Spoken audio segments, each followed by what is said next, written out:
اعوذ باللہ من الشیطان الرجیم بسم اللہ الرحمن الرحیم سورہ الف لام میم سجدہ کی چند آیت پڑھ رہا ہوں۔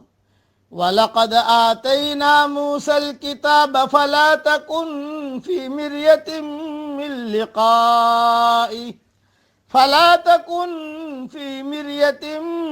لِقَائِهِ وَجَعَلْنَاهُ هُدًى لِبَنِي إِسْرَائِيلَ۔ بے شک ہم نے موسیٰ کو کتاب دی، پس آپ کو ہرگز اس کی ملاقات میں شک نہ کرنا چاہیے، اور ہم نے اسے بنی اسرائیل کی ہدایت کا ذریعہ بنایا۔ وَجَعَلْنَا مِنْهُمْ أَئِمَّةً يَهْدُونَ بِأَمْرِنَا لَمَّا صَبَرُوا، اور جب ان لوگوں نے صبر کیا تو ہم نے ان میں سے ایسے پیشوا بنائے جو ہمارے حکم سے لوگوں کو ہدایت کرتے تھے۔ وَكَانُوا بِآيَاتِنَا يُوقِنُونَ، اور وہ ہماری آیتوں پر یقین رکھتے تھے۔ إِنَّ رَبَّكَ هُوَ يَفْصِلُ بَيْنَهُمْ يَوْمَ الْقِيَامَةِ فِيمَا كَانُوا فِيهِ يَخْتَلِفُونَ، آپ کا رب ان سب کے درمیان ان تمام باتوں کا فیصلہ قیامت کے دن کرے گا جس میں وہ اختلاف کر رہے ہیں۔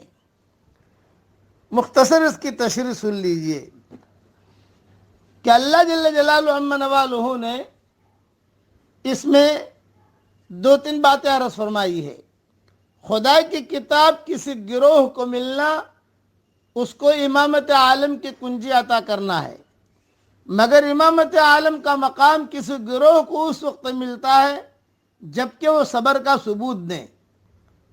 لوگ اسی شخص یا گروہ کو اپنا امام تسلیم کرتے ہیں جو انہیں اپنے سے بلند دکھائی دے، جو اس وقت اصول کے لیے جیے جبکہ لوگ مفاد کے لیے جیتے ہیں، جو اس وقت انصاف کی حمایت کرے جبکہ لوگ قوم کی حمایت کرنے لگتے ہیں، جو اس وقت برداشت کرے جبکہ لوگ انتقام لیتے ہیں، جو اس وقت اپنے کو محرومی پر راضی کر لے جبکہ لوگ پانے کے لیے دوڑتے ہیں، جو اس وقت حق کے لیے قربان ہو جائے جبکہ لوگ صرف اپنی ذات کے لیے قربان ہونا جانتے ہیں۔ یہی صبر ہے، اور جو لوگ اس صبر کا ثبوت دیں وہی قوموں کے امام بنتے ہیں۔ دین میں نئی نئی تشریح اور تعبیر نکال کر جو لوگ اختلافات کھڑے کرتے ہیں وہ اپنے لیے خطرہ مول رہے ہیں کہ آخرکار خدا ان کی بات کو رد کر دے اور اس کے بعد ابدی ذلت کے سوا اور کچھ ان کے حصے میں نہ آئے۔ اس لیے کسی جگہ پر بھی آدمی کو اختلاف نہیں کرنا چاہیے۔ حالات آتے رہتے ہیں، حالات آدمی اسے جھیل کر چلتا رہے اور احکامات کو پورا کرتا رہے اور حضور صلی اللہ علیہ وسلم کے طریقے پر چلتا رہے تو وہ آدمی منزلوں تک پہنچ جائے گا۔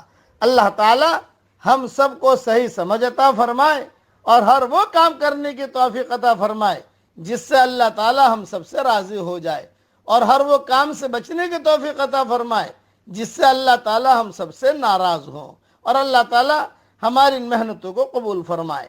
آمین۔ وآخر دعوانا ان الحمدللہ رب العالمین۔